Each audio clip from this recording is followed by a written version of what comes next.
பூர்வமான நல்லபடியான நடவடிக்கைகள் நடக்கும் என்பதில் ஒரு நம்பிக்கை இருக்கு. பல்வேறு கட்சிகள் அவர் என்ன அறிவுறுத்தல்கள் வழங்கினாரு? நாங்கள் சந்திச்சோம். கட்சிக்காக எங்களை நல்லபடியாக உழைக்க சொல்லியிருக்கிறாங்க. எத்தனையோ கட்சிகள் இருக்கு, 60 ஆண்டு 70 ஆண்டு பழமையான கட்சிகள் இருந்த போதும் புதிய கட்சியில உங்களை இணைக்கிறதுக்கான காரணம் என்ன? அது முக்கியமான காரணம் சுத்தம், கை சுத்தம். தமிழகத்தில் முக்கியமாக நமக்கு இப்போ தேவை ஒரு ஊழலற்ற முழு மக்களுக்காக, பெண்களுக்காக ஒரு நன்மை பயக்கிற கட்சி வேண்டி இருக்குது. அந்த காரணத்துக்காண்டி தமிழக பொறுப்பு சார் வழங்கியிருக்கிறாங்க. அதை பற்றியெல்லாம் நான் இப்போ பேசல. விருப்ப ஓய்வு பெற்றதே கட்சியில் அந்த மாதிரி இல்லை. நான் இப்போ அதெல்லாம் முடிஞ்சு நான் இப்போ வழக்கறிஞராக இருந்துட்டு இருக்கிறேன் சென்னை ஹைகோர்ட்டில். சரியாப்பா?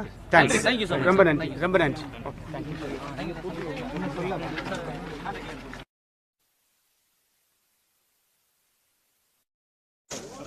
சார் ஒரே நிமிஷம் வாங்க சார், ஒரே நிமிஷம்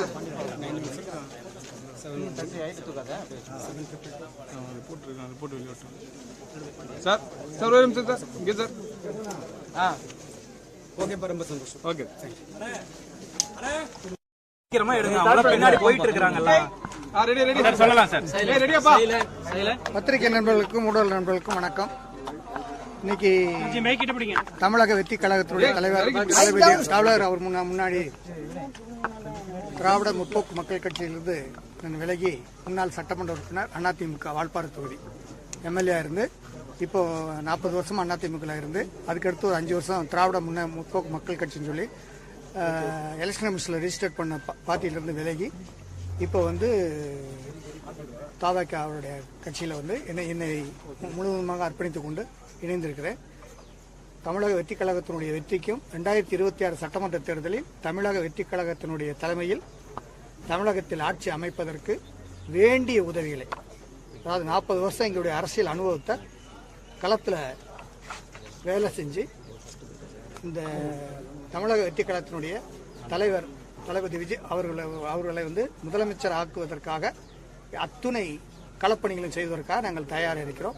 அதில் நாங்கள் விருப்பத்தோடும், அதிலும் குறிப்பாக வால்பாறை தொகுதியினுடைய நான் எம்எல்ஏ இருக்கும்போது பல்வேறு நலத்திட்டங்களை எல்லா கட்சியினருக்கும் எல்லா பொதுமக்களுக்கும் ஒரு நல்ல எம்எல்ஏவாக பணியாற்றியிருக்கிறேன். இன்னும் கேட்டால் தெரியும்.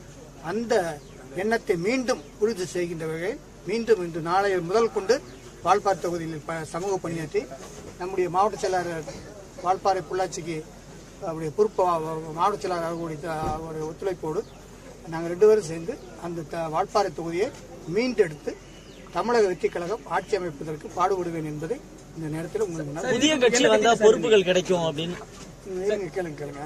இப்போ இதுக்கு முன்னாடி எந்த கட்சியில் இருந்து திராவிட முற்போக்கு மக்கள் கட்சி நானே ஒரு கட்சி வச்சிருந்தேன். எலெக்ஷன் கமிஷன்ல ரெஜிஸ்டர் பண்ணி ஆமா இணைச்சிட்டேன்.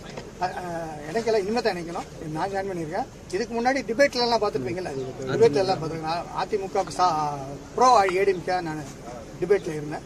இப்போ அப்பவும் நான் டிபேட்ல இருக்கும்போதும் தமிழக வெற்றி கழகம் வருவேன்னு என் பழைய தடவை மேடையிலையும் அரசியல் மேடையிலையும் விமர்சகங்களையும் டிவி மெயின் ஸ்ட்ரீம் மீடியாவிலையும் நான் சொல்லியிருக்கிறேன்.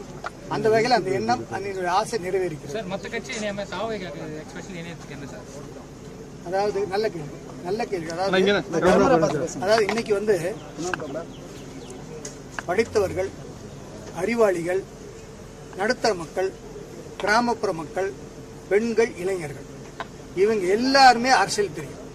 இந்த அரசியல்ல அவங்களுக்கு ஒரு 2ஆம் நிலை தலைவர்கள், அரசியல் தலைவர்களாக ஆக்குவதற்கு எந்த கட்சியும் தயாராக.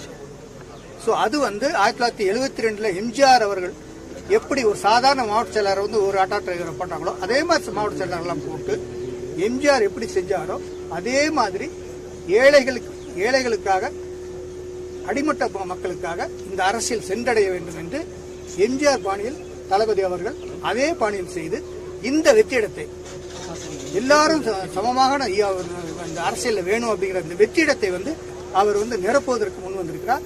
தமிழகத்தை ஒரு நியூ மாடல் தமிழ்நாடாக, ஒரு புதிய தமிழ்நாடாக மாற்றுவதற்கு அவர் முயற்சி செய்கிறார். ஆகையினால்தான் நாங்கள் தமிழக வெற்றி கழகம் செஞ்சோம். ஏன்னா நான் எம்எல்ஏ இருக்கும்போது இந்த மாதிரி வேலை தான், ஒரு நேர்மையான அரசியல், ஒரு அறிவார்ந்த அரசியல், ஒரு நெறி சார்ந்த அரசியல், ஒரு நாட்டு மக்களுக்கு ஒரு அப்ளைட் பாலிடிக்ஸ், அதாவது செயல்படுகின்ற ஒரு அரசியலாக, ஆளுமை மிக்க ஒரு அரசியலாக இருக்க வேண்டும் என்று நான் எம்எல்ஏ இருக்கும்போது பாடுபட்டேன். அதனால தமிழகத்தின் சிறந்த சட்டமன்ற உறுப்பினராக எனக்கு அரசாங்கத்தில் பரிசு கொடுத்தாங்க. ஏன்னா கலாச்சாரத்தை கம்ப்ளீட்டா ஒழிச்சு வால்பாறையில் சிறந்த சட்டமன்ற உறுப்பினர்னு இந்தியாவிலேயே நான் தான் அந்த அவார்டு வாங்கினேன். அதே மாதிரி தான் தமிழக வெற்றி கழகம் இருக்குங்கிறது அப்படிங்கிறது அவருடைய ஒவ்வொரு நடவடிக்கையும் நான் பார்த்துக்கிட்டே வந்தேன். அதே மாதிரி அரசியல் மேடையிலும் சரி, டிபேட்லையும் சரி, இதை நான் சொல்லிக்கிட்டே வந்தேன்.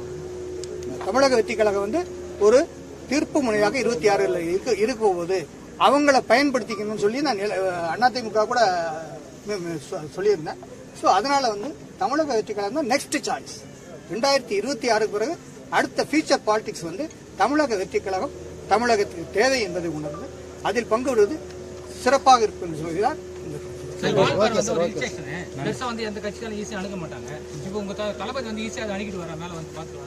கண்டிப்பா செய்வார். அதாவது மேல வால்பாறை வந்து வால்பாறை தொகுதி வந்து 2 பாகம், ஒன்னு மலைப்பகுதி, இன்னொன்னு கீழ்ப்பகுதி. கோட்டூர், மலையன்பட்டினம், ஆனமலை இதெல்லாம் ஒரு பகுதி, அங்கலக்குறிச்சி, அர்த்தநாரிபாளையம் எல்லாம் சேர்ந்தது ஒரு பகுதி.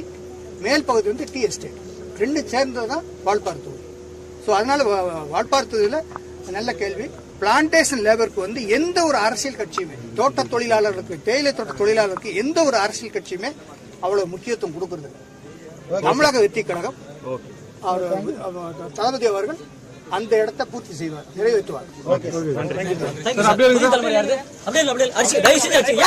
சார் கத்தாதீங்க, கொஞ்சம் அப்படியே இருக்குமா, கொஞ்சம் வெளியே வந்துடும்.